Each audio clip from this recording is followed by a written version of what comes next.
In the moment that you grab the gun, like Fanon says, you're no longer oppressed. You're now free. How do we teach that in the class? Just to say that in the class, my students' heads explode, right? To tell them about violence,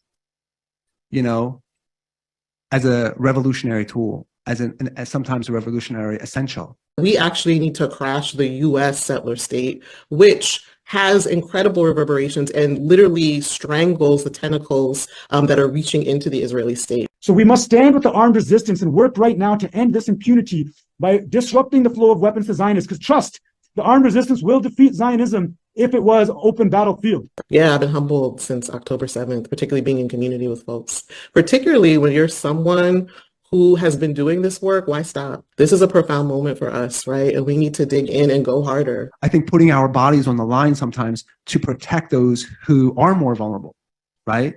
To eat tear gas when we should be doing that and not students.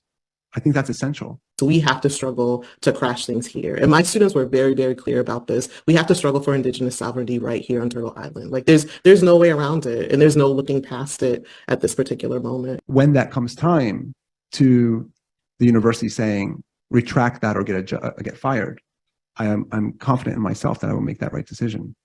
That is the point of the being guerrilla scholar. I'm sure that you've been snitched on to the administration about the content in your courses. That has been something that has happened for me, and I don't know what our administration is going to do, right? I know the work that I have been doing. I know the work that I've committed myself to, and I'm going to continue to do the work, right? People missed out on the significance of what Hezbollah represented, right? Of what the Iranian Revolution represented, and they just fell into the imperialist ideological representation of those movements and forces that were challenging imperialism. Challenge what the settler state, the settlement of the University of Virginia that we're on, which is still a plantation and has all of its plantation artifice up, right? And artifacts. I'm trying to really ride the wheels off of these institutional resources and go for broke. That we have to understand Al-Aqsa flood on October 7th and since then as a really decisive historic strike in terms of not just Palestinian national liberation, right? But it's a historic strike intervening into this, and I apologize for kind of rushing through